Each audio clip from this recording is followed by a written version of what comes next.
Hi ಎಲ್ಲರಿಗೂ ನಮಸ್ಕಾರ. ಇವತ್ತು ನಾನು ನ್ಯಾಷನಲ್ ಕಾಲೇಜ್ ಗ್ರೌಂಡಲ್ಲಿ ನಡೀತಾ ಇರುವಂತಹ ಅವರೆಬೇಳೆ ಮೇಳಕ್ಕೆ ಬಂದಿದ್ದೀನಿ.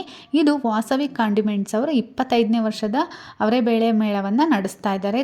ಈ ಅವರೆಬೇಳೆ ಮೇಳ ಬಂದ್ಬಿಟ್ಟು ಡಿಸೆಂಬರ್ 27ರಿಂದ ಸ್ಟಾರ್ಟ್ ಆಗಿದೆ. ಇವತ್ತು 2ನೇ ದಿನ ಅಂತಂದರೆ ಡಿಸೆಂಬರ್ 28. ಈ ಅವರೆಬೇಳೆ ಮೇಳ ಬಂದ್ಬಿಟ್ಟು ಜನವರಿ 5ನೇ ತಾರೀಕಿನ ತನಕ ಇರುತ್ತೆ. ಹಾಗೆ ನಾನು ಕೂಡ ಬೆಂಗಳೂರಲ್ಲಿದ್ದರು. ಇದೇ ಫಸ್ಟ್ ನಾನು ಅವರೆಬೇಳೆ ಮೇಳಕ್ಕೆ ಬಂದಿರೋದು. ಫ್ರೀ ಎಂಟ್ರಿನೂ ಕೂಡ ಇದೆ, ಹಾಗೆ ಟಿಕೆಟ್ ಎಂಟ್ರಿನೂ ಕೂಡ ಇದೆ.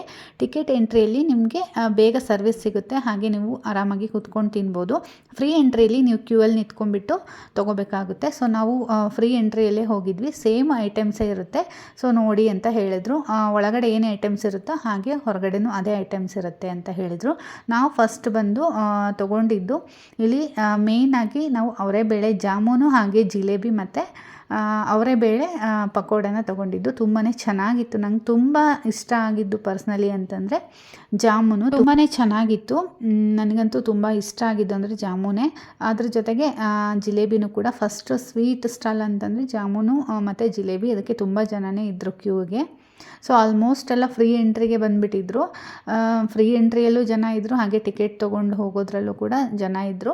ಒಬ್ಬರಿಗೆ 100 ರೂಪೀಸ್ ಅಂತ ಟಿಕೆಟ್ನ ಮಾಡಿರ್ತಾರೆ. ನಾವು ಏನು ಬೇಡ, ಸೊ ಫ್ರೀಯಾಗೆ ಹೋಗೋಣ, ಸೊ ಎರಡೂ ಹತ್ರನೂ ಸೇಮೇ ಅಲ್ವಾ, ಸೊ ಎಲ್ಲಿದ್ದರೂ ಅದೇ ಅಂತಂದು ನಾವು ತೊಗೊಳ್ಳಿಲ್ಲ. ಹಾಗೆ ಪಕೋಡನ ಟೇಸ್ಟ್ ಮಾಡ್ತಾಯಿದ್ದೀನಿ. ನಾನು ಆ್ಯಕ್ಚುಲಿ ಜಾಸ್ತಿ ತಿನ್ನೋ ಹಾಗೆ ಇಲ್ಲ. ಆಲ್ಮೋಸ್ಟ್ ನನ್ನ ಹಸ್ಬೆಂಡ್ಗೆ ತಿನ್ನಿಸ್ಬಿಟ್ಟೆ. ನಾನು 1-2 ಸ್ಪೂನ್ ಅಷ್ಟೇ ತಿಂತಾಯಿದ್ದೆ. ಚೆನ್ನಾಗಿತ್ತು ಪಕೋಡ. ಸೊ ಅವರೆಬೇಳೆ ಹಾಕಿರೋದ್ರಿಂದ ಒಂಥರ ಡಿಫ್ರೆಂಟಾಗಿ ಟೇಸ್ಟ್ ಬರ್ತಾಯಿತ್ತು. ಸೊ ಜಿಲೇಬಿನೂ ಕೂಡ 1-2 ಬೈಟ್ ತೊಗೊಂಡೆ, ನೋಡೋಣ ಟೇಸ್ಟು ಅಂತ. ಅದನ್ನು ಕೂಡ ಚೆನ್ನಾಗಿತ್ತು. ಹಾಗೆ ನೋಡ್ತಾ ಇರ್ಬೋದು, ಎಲ್ಲ ಐಟಮ್ಸ್ಗೂ ಕೂಡ ಕ್ಯೂ ಇತ್ತು. ಇಂಥ ಐಟಮ್ಸಿಗೆ ಕ್ಯೂ ಇಲ್ಲ ಅಂತ ಹೇಳೋಂಗಿಲ್ಲ. ಅಟ್ಲೀಸ್ಟ್ ಒಂದು 20 ಮಿನಿಟ್ಸ್ ಆದರೂ ವೆಯ್ಟ್ ಮಾಡಬೇಕಿತ್ತು ಒಂದು ಕ್ಯೂಗೆ ನಿಂತ್ಕೊಂಡ್ರೆ.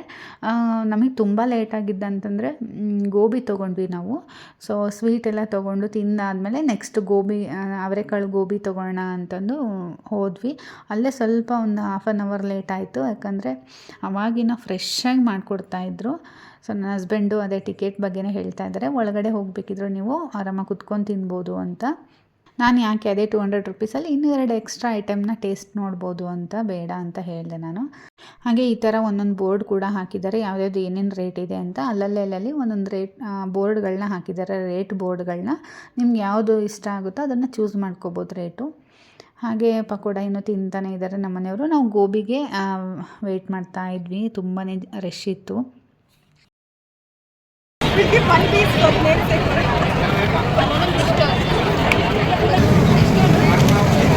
ಹಾಗೆ ಈ ಕಡೆ ಬಂದುಬಿಟ್ಟು ಅವರೆಬೇಳೆ ವಡೆನ ಮಾಡ್ತಾಯಿದ್ರು. ನನಗೆ ವಡೆ ಏನು ಬೇಡ ಅಂತ ಹೇಳಿದೆ, ಯಾಕಂದರೆ ನಾವು ಪಕೋಡ ತಿಂದಿದ್ವಲ್ಲ, ಹಾಗಾಗಿ ಆಲ್ಮೋಸ್ಟ್ ಸೇಮ್ ಅಂತ ಅನಿಸುತ್ತೆ ಅನ್ನೋದಕ್ಕೋಸ್ಕರ ತೊಗೊಳ್ಳಿಲ್ಲ ನಾವು. ಬೇರೆ ಏನಾದರೂ ಟೇಸ್ಟ್ ಮಾಡೋಣ ಅಂತಂದು. ಸೊ ಹಿಟ್ಟೆಲ್ಲ ಕಲಸಿ ನೋಡಿ ಈ ಥರ ತಂದು ರೆಡಿ ಮಾಡಿ ಇಟ್ಕೊಂಡಿರ್ತಾರೆ. ಕೇಳ್ದಂಗೆಲ್ಲ ಈ ರೀತಿ ಬಿಸಿ ಬಿಸಿದು ಅಲ್ಲಲ್ಲೇ ಹಾಕ್ಕೊಡ್ತಾಯಿದ್ರು. ಸ್ಮೆಲ್ ತುಂಬಾ ಚೆನ್ನಾಗಿ ಬರ್ತಾಯಿತ್ತು. ತೊಗೋಣ ಅಂತ ಹೇಳಿದೆ. ನನ್ನ ಹಸ್ಬೆಂಡ್ ಬೇಡ, ಆಯಿಲು ಆಲ್ರೆಡಿ ತಿಂದಿದ್ದೀವಿ ಅಂತ ಹೇಳಿದ್ರ. ಸೊ ಹಾಗಾಗಿ ಸುಮ್ಮನಾದೆ. ನಾನೇ ತಿನ್ನಲ್ಲ ಆ್ಯಕ್ಚುಲಿ. ನಾನು ತಿಂದರೆ ಒಂದು ಚೂರು ತಿಂತೀನಿ, ನನ್ನ ಹಸ್ಬೆಂಡಿಗೆ ಕೊಟ್ಬಿಡ್ತೀನಿ. ಮತ್ತು ಅವ್ರಿಗೆ ಜಾಸ್ತಿ ಆಗಿಬಿಡುತ್ತೆ, ಜಾಸ್ತಿ ಐಟಮ್ ತಿನ್ನೋಕ್ಕಾಗ್ತಾಯಿಲ್ಲ ಅಂತ ಹೇಳ್ತಾಯಿದ್ರು. ಹಾಗಾಗಿ ಬೇಡ ಅಂತ ಸುಮ್ಮನಾದ್ವಿ.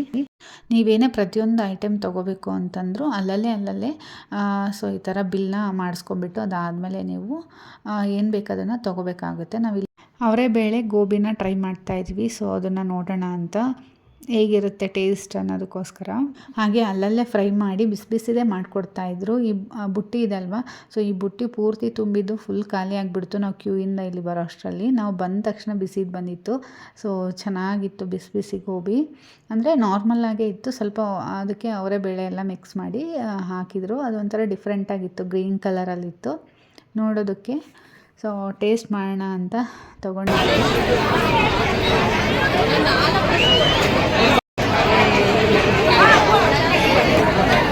ಹಾಗೆ ನಾನು ಕೂಡ ಟೇಸ್ಟ್ ಮಾಡ್ತಾಯಿದ್ದೀನಿ ಹೇಗಿದೆ ಅಂತ. ನನಗೆ ಇಷ್ಟ ಆಯಿತು ಪರ್ಸ್ನಲಿ, ಕ್ರಿಸ್ಪಿಯಾಗಿ ಚೆನ್ನಾಗಿತ್ತು. ಸೊ ನಾನು 1-2-3 ಪೀಸ್ ತಿಂದೆ, ಚೆನ್ನಾಗಿತ್ತು ಅಂತ. ಸೊ ಇವತ್ತಂತೂ ಡಯಟ್ ಫುಲ್ ಗಾನು ನಂದು. ಒಂಥರ ತಿನ್ನೋಕ್ಕೆ ಅಂತ ಬಂದಮೇಲೆ ಸ್ವಲ್ಪ ತಿಂದೆ, ಹಂಗಂತ ಸಿಕ್ಕಾಪಟ್ಟೆ ತಿಂದಿಲ್ಲ. ಲಾಸ್ಟಿಗೆ ಇದು ದೋಸೆ ತಗೋಣ ಅಂತ ಅಂದ್ಕೊಂಡ್ವಿ, ಬಟ್ ತೊಗೊಳೋದಕ್ಕಾಗಲಿಲ್ಲ. ದೋಸೆಗಂತೂ ಸಿಕ್ಕಾಪಟ್ಟೆ ಕ್ಯೂ ಇತ್ತು. ಎಲ್ಲೆಲ್ಲಿದ್ದು ಕ್ಯೂ ಅಂತಂದರೆ ಎಲ್ಲಿತ್ತಂತಲೇ ಗೊತ್ತಿಲ್ಲ. ಕ್ಯೂ ಅಷ್ಟೊಂದು ಕ್ಯೂ ಇತ್ತು. ನೋಡೋಣ ಅಂತ ಅಂದ್ಕೊಂಡ್ವಿ, ಬಟ್ ಅಲ್ಲೇ ಟೈಮಾಗಿ ಹೋಗುತ್ತೆ, ಬೇಡ ಅಂತ ಬೇರೆ ಐಟಮ್ ತೊಗೋಣ ಅಂತ ಹೋಗ್ತಾ ಇದ್ದೀವಿ. ಅವರೆಕಾಳು ದೋಸೆ ತೊಗೋಬೇಕು ಅಂತ ನಂಗೆ ತುಂಬ ಇಷ್ಟ ಆಯಿತು. ಸೊ ನನಗೆ ಆಗಲಿಲ್ಲ ತೊಗೊಳೋದಕ್ಕೆ. ನೋಡೋಣ ನೆಕ್ಸ್ಟ್ ಯಾವಾಗಾದರೂ. ಸೊ ಇದು ವಿ ವಿ ಪುರಮಲ್ಲೂ ಕೂಡ ಅವರೇ ಬೇಳೆ ದೋಸೆ ಮಾಡಿಕೊಡ್ತಾರೆ. ಅಲ್ಲಿ ತಿಂದಿದ್ದೆ ನಾನು, ತುಂಬ ಚೆನ್ನಾಗಿತ್ತು ವಿ ವಿ ಪುರಮಲ್ಲಿ. ಸೊ ಇಲ್ಲಿ ಅವರೇ ಬೇಳೆ ಮೇಳದಲ್ಲಿ ಒಂದು ಸಲನಾದರೂ ತಿನ್ನಬೇಕು, ಬಟ್ ಟೈಮ್ ಆಗಿಲ್ಲ. ನೋಡೋಣ ನೆಕ್ಸ್ಟ್ ಯಾವಾಗಾದರೂ, ಇಲ್ಲಾಂದರೆ ನೆಕ್ಸ್ಟ್ ಇಯರ್ ಟ್ರೈ ಮಾಡಬೇಕಷ್ಟೇ. ಈ ಇಯರ್ ಯಾವ್ಯಾವುದು ಟ್ರೈ ಮಾಡಿದ್ದೀನೋ ಅದು ಬಿಟ್ಟು ನೆಕ್ಸ್ಟ್ ಇಯರ್ ಟ್ರೈ ಮಾಡದೇ ಇರೋದನ್ನು ತಿನ್ನಬೇಕಾಗುತ್ತೆ. ಸೊ ಸೇಮ್ ಐಟಮೇ ತಿನ್ನೋದಕ್ಕಿಂತ ಬೇರೆ ಬೇರೆ ತಿನ್ನೋಣ ನೆಕ್ಸ್ಟ್ ಇಯರು ಅಂತ ಹೇಳಿದ್ರು ನಮ್ಮ ಮನೆಯವರು. ಹಾಗೆ ಅವರೇ ಬೇಳೆ ಸ್ಯಾಂಡ್ವಿಚ್ನ ತೊಗೊಂಡ್ವಿ. ಸೊ ಸ್ಯಾಂಡ್ವಿಚ್ ಕೂಡ ತುಂಬಾ ಚೆನ್ನಾಗಿತ್ತು, ತಿನ್ನೋದಕ್ಕೆ ಇಷ್ಟ ಆಯಿತು. ನನಗೆ ಸ್ಯಾಂಡ್ವಿಚ್ ಎಲ್ಲ ಇಷ್ಟ ಆಗುತ್ತೆ. ಸೊ ನಾನು ಕೂಡ ಸ್ಯಾಂಡ್ವಿಚ್ ಸ್ವಲ್ಪ ಟೇಸ್ಟ್ ಮಾಡಿದೆ, ಚೆನ್ನಾಗಿತ್ತು. ಸ್ವಲ್ಪ ಆಲೂಗಡ್ಡೆ ತರಕಾರಿ ಎಲ್ಲ ಹಾಕಿದ್ರು ಅದ್ರ ಜೊತೆಗೆ. ಬರೀ ಅವರೇ ಬೇಳೆ ಅಂದರೆ ಅದಷ್ಟೇ ಇರಲಿಲ್ಲ, ಒಳಗಡೆ ಎಲ್ಲ ಬೇರೆ ಬೇರೆ ತರಕಾರಿನೂ ಕೂಡ ಹಾಕಿದ್ರು, ಚೆನ್ನಾಗಿತ್ತು. ಸೊ ಹಂಚ್ ಮೇಲೆ ಬೇಯಿಸಿ ಕೊಟ್ಟಿದ್ರು. ಸೊ ನಾವು ಹೋಗೋ ಅಷ್ಟರಲ್ಲೆಲ್ಲ ರೆಡಿ ಮಾಡಿ ಇಟ್ಬಿಟ್ಟಿದ್ರು, ಹಾಗಾಗಿ ವಿಡಿಯೋ ಏನು ಮಾಡ್ಕೊಂಡಿರಲಿಲ್ಲ. ಇನ್ನು ಬೇಜಾನ್ ಐಟಮ್ ಇದೆ. ಸೊ ಇದು ಬೇಕ್ರಿ, ಅವರೇ ಬೇಳೆ ಎಲ್ಲ ಅವರೇ ಬೇಳೆದೇ ಮಾಡಿರೋದು. ಸೊ ಫುಲ್ಲು ಅವರೇ ಬೇಳೆ ಬನ್ಸು, ಅವರೇ ಬೇಳೆ ಪಪ್ಸು, ನಿಮ್ಗೇನು ಬೇಕೆಲ್ಲ ಅವರೇ ಬೇಳೆದಲ್ಲೇ ಸಿಗುತ್ತೆ. ಸೊ ಅದೊಂದು ನಾವೇನು ತೊಗೊಳೋದಕ್ಕಂತ ಹೋಗಲಿಲ್ಲ, ಯಾಕಂದ್ರೆ ನಮಗಿದ್ದೇ ಫುಲ್ಲಾಗಿಬಿಡ್ತು.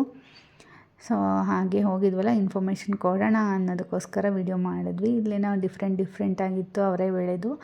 ಅವರೇ ಬೇಳೆ ಪಾಸ್ತಾ ಒಂದಿತ್ತು ಕೂಡ. ನೆಕ್ಸ್ಟ್ ಯಾವಾಗಾದರೂ ಟ್ರೈ ಮಾಡಿದ್ರಾಯ್ತು ಅಂತ ಸುಮ್ಮನೆ ಆದ್ವಿ, ಯಾಕಂದರೆ ಇದಿಷ್ಟಕ್ಕೆ ಹೊಟ್ಟೆ ಫುಲ್ಲಾಗಿ ಹೋಗ್ಬಿಟ್ಟಿತ್ತು. ಆದಷ್ಟು ನಾವು ಲೈಟಾಗಿರೋದೇ ತೊಗೊತಾ ಇದ್ವಿ, ಅಂದರೆ ಕಡಿಮೆ ಕ್ವಾಂಟಿಟಿ ಇರೋದು ತೊಗೊತಾ ಇದ್ವಿ. ಈಗ ಜಾಸ್ತಿ ಹೆವಿ ದೋಸೆ, ಈ ಹೋಳಿಗೆ ಆ ಥರ ತೊಗೊಂಡ್ಬಿಟ್ರೆ ಒಂದೆರಡಕ್ಕೆ ಹೊಟ್ಟೆ ಫುಲ್ಲಾಗಿಬಿಡುತ್ತೆ, ಮತ್ತು ಬೇರೆ ಯಾವುದೋ ಟೇಸ್ಟ್ ನೋಡೋದಕ್ಕೆ ಆಗಲ್ಲ ಅಂತ. ಸೊ ಚಿಕ್ಕದು ಅಂದರೆ ಈ ಥರ ಸ್ವೀಟು, ಈ ಥರ ಸ್ಯಾಂಡ್ವಿಚ್ ಈ ಥರ ತೊಗೊತಾ ಇದ್ವಿ. ನೋಡೋಣ ಅಂತ. ಗೋಬಿ ತಿಂದ ತಕ್ಷಣ ಅಂತೂ ನಮ್ಗೆ ಫುಲ್ಲು ಹೊಟ್ಟೆ ತುಂಬ್ದಂಗೆ ಅಂತ ಅನಿಸ್ಬಿಡ್ತು. ಸೊ ನೋಡೋಣ ಅಂತಂದು ಅವರೇ ಬೇಳೆ ಚಾಟ್ಸ್ ತೊಗೋಣ ಅಂದ್ಕೊಂಡ್ವಿ, ಬೇಡ ಅವರೇ ಬೇಳೆ ಏನದು ಐಸ್ ಕ್ರೀಮ್ ತೊಗೋಣ ಅಂತಂದು ಬಂದಿದ್ದೀವಿ. ಸೊ ಡಿಫ್ರೆಂಟಾಗಿ ಕೂಡ ಇತ್ತು ಚಾಟ್ಸು, ಪಾನಿಪುರಿ, ಪಾವ್ ಭಾಜಿ ಇತ್ತು, ಆಮೇಲೆ ಕಚೋರಿ, ಈ ಥರ ಎಲ್ಲ ಡಿಫ್ರೆಂಟಾಗೆಲ್ಲ ಮಾಡ್ತಾಯಿದ್ರು. ಚಾಟ್ಸ್ಗಂತೂ ತುಂಬ ಜನ ರಶ್ ಇತ್ತು. ಸೊ ಐಸ್ ಕ್ರೀಮ್ ಸ್ವಲ್ಪ ಖಾಲಿ ಇತ್ತು ಅಂತ ಐಸ್ ಕ್ರೀಮಿಗೆ ಬಂದೆ. ನೋಡೋಣ ಐಸ್ ಕ್ರೀಮ್ ಯಾವ ಥರ ಇರುತ್ತೆ ಅಂತ ಅಂದು ಟೇಸ್ಟ್ ನೋಡಿದೆ. ಐಸ್ ಕ್ರೀಮ್ ಕೂಡ ಚೆನ್ನಾಗಿತ್ತು, ಇಷ್ಟ ಆಯಿತು ನನಗೆ ಐಸ್ ಕ್ರೀಮು. ಸೊ ಒಂಥರ ಡಿಫ್ರೆಂಟಾಗಿತ್ತು. ಅದ್ರ ಅವರೇ ಬೇಳೆಯನ್ನು ಕೂಡ ತರಿಯಾಗಿ ರುಬ್ಬ ಹಾಕಿರ್ತಾರೆ. ಸೊ ಅದು ಬಾಯಿಗೆಲ್ಲ ಸಿಗ್ತಾಯಿತ್ತು, ಚೆನ್ನಾಗಿತ್ತು. ಹಾಗೆ ಫೈನಲಾಗಿ ರೈಸ್ ಬಾತ್ ಏನಾದರೂ ತೊಗೊಳ್ಳೋಣ, ಹೆಂಗಿರುತ್ತೆ ನೋಡೋಣ ಅಂತಂದರು ನನ್ನ ಹಸ್ಬೆಂಡು. ಹಾಗಾಗಿ ಚಿತ್ರಾನ್ನ ಮತ್ತು ಪಲಾವ್ ತೊಗೊಂಡ್ವಿ. ಹಾಗೆ ಒಚ್ಚಾವ್ಗೆ ಕೂಡ ಇತ್ತು, ಹಾಗೆ ಅದ್ರ ಜೊತೆಗೆ ಅವರೆಕಾಳು ಉಪ್ಪಿಟ್ಟು ಕೂಡ ಇತ್ತು. ಸೊ ನಾವು ಇದೆರಡನ್ನೇ ಚೂಸ್ ಮಾಡ್ಕೊಂಡ್ವಿ.